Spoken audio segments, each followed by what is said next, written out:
Comme vous voyez devant vous, recopier l'ancienne écriture dans des pages à l'époque de Abu Bakr Siddiq radiyallahu anhu. Quand il y a eu à l'époque de Abu Bakr Siddiq, l'histoire est connue pour vous quand je vois vous êtes des étudiants de sciences. À l'époque de Abu Bakr, quand il y a eu les batailles d'apostasie, ceux qui connaissaient le Coran par cœur défendaient le plus l'islam. Et donc ils ont eu beaucoup de morts parmi eux. Et Omar al-Khattab, il a eu peur pour le Coran et pour les pièces écrites entre les mains du prophète sallallahu alayhi wa sallam. Ces pièces-là ne sont pas des pièces normales. Et il a donc dit à Abu Bakr Siddiq, pourquoi ne regroupes-tu pas le Coran? Et les compagnons avaient peur et une crainte de faire quelque chose que le prophète sallallahu alayhi wa sallam ne l'a pas fait. C'était une chose de grande crainte. Il lui a dit, comment je peux faire quelque chose que le prophète sallallahu alayhi wa sallam ne l'a pas fait? Omar al-Khattab lui a dit, sincèrement, c'est un bien. Et lui a rappelé jusqu'à ce qu'Abu Bakr Siddiq, il a eu l'apaisement pour cela. Il a appelé le compagnon Zayd ibn Thabit. Zayd ibn Thabit, radiyallahu anhu, il a un rôle axial et central dans l'écriture et regroupement du Coran, subhanallah. Donc Zayd, il a écrit le Coran, la révélation la première fois pour le prophète sallallahu alayhi wa sallam. Maintenant, il va écrire pour qui? Pour Abu Bakr Siddiq, radiyallahu anhu. Donc il a appelé Abu Bakr Siddiq et il lui a dit à Zayd, tu es un jeune de bonnes raisons et on t'accuse de rien. Quelle compétence? Tu écrivais la révélation pour le prophète sallallahu alayhi wa sallam. C'est-à-dire, le prophète sallallahu alayhi wa sallam, il t'a fait confiance et nous on va pas te faire confiance. Et donc va suivre la révélation et regroupe-la. C'est-à-dire le Coran. Et Zayd leur a dit, comment vous faites quelque chose que le prophète sallallahu alayhi wa sallam ne l'a pas fait? Il dit ça à Abu Bakr et Omar. Ils lui ont dit, sincèrement c'est un bien. Ils lui ont rappelé jusqu'à ce que son cœur s'est apaisé. Et il a dit, par Allah, s'ils m'ont demandé de déplacer une montagne de sa place, ce serait moins lourd par rapport à ce qu'ils m'ont demandé. C'est une mission lourde. Qu'est-ce qu'il a fait Zayd radiyallahu anhu? Qu'Allah lui récompense. Qu'Allah le récompense en bien. Il a annoncé entre les gens, celui qui a une pièce qui est écrite entre les mains du prophète sallallahu alayhi wa sallam, qui me la ramène. Vous voyez la condition? Il faut que ce soit une pièce originale écrite entre les mains du prophète sallallahu alayhi wa sallam, pas une copie. Il veut les pièces originales. Et l'un des compagnons, il venait avec une pièce d'os, une pièce de peau, les pierres fines sur lesquelles est écrite la révélation. Et Zayd radiyallahu anhu, il lui dit, tu témoignes que cela a été écrit entre les mains du prophète sallallahu alayhi wa sallam? Il lui dit, est-ce que tu as un autre témoin qui témoigne pour toi par rapport à cela? Il veut combien de témoins? Il veut 2 témoins. Et si ce compagnon-là, il ramène un deuxième témoin, il l'accepte. Zayd ibn Thabit l'accepte. Sinon, il le laisse. Vous voyez la précaution? Jusqu'à ce qu'il a regroupé tout le Coran écrit. Là, toute la discussion qu'on est en train de parler, c'est par rapport au Coran écrit, pas le vocal. Pas oral. Ne mélangez pas entre les deux. Entre l'écrit et l'oral. Il a regroupé tout le Coran de cette manière-là, sauf 2 versets. Il ne les a trouvés que chez un compagnon. Il s'appelle Abu Khuzayma, bien Khuzayma ibn Thabit.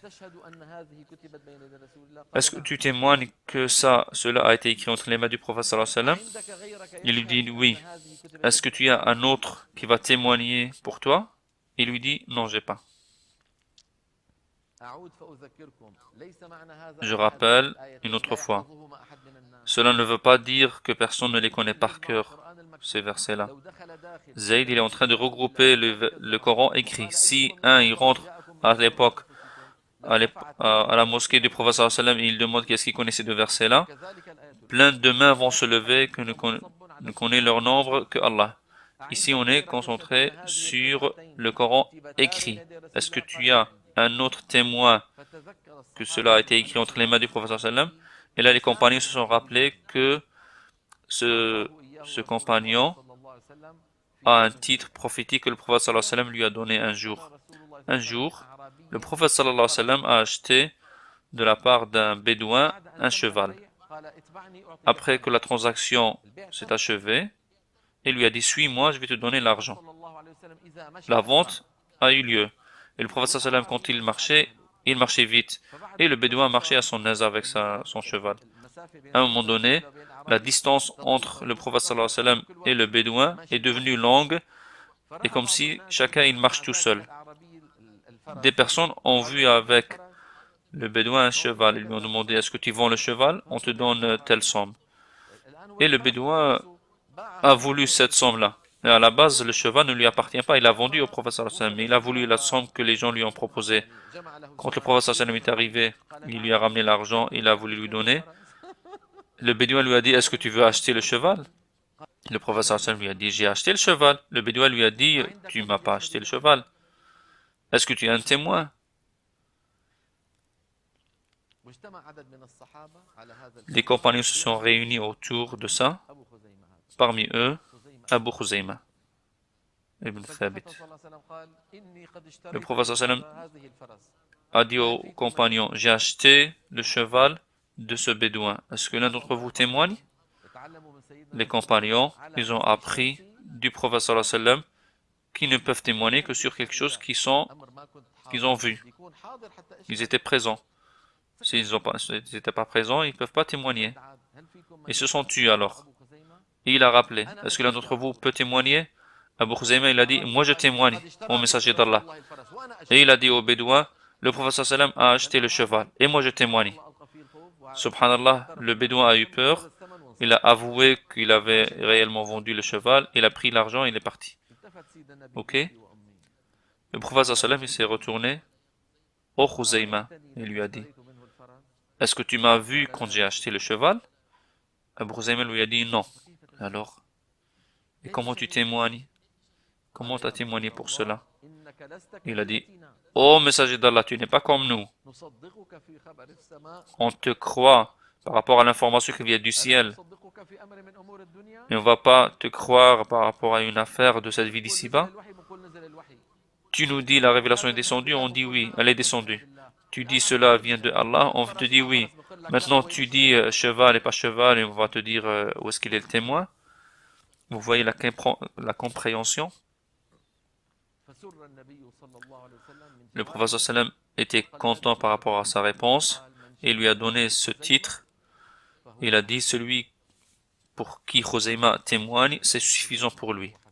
Si Khuzayma témoigne pour quelqu'un, c'est suffisant. C'est-à-dire il a mis son témoignage comme un témoignage de deux personnes. Et ce titre-là, prophétique, il est resté chez lui jusqu'à ce que le moment est arrivé.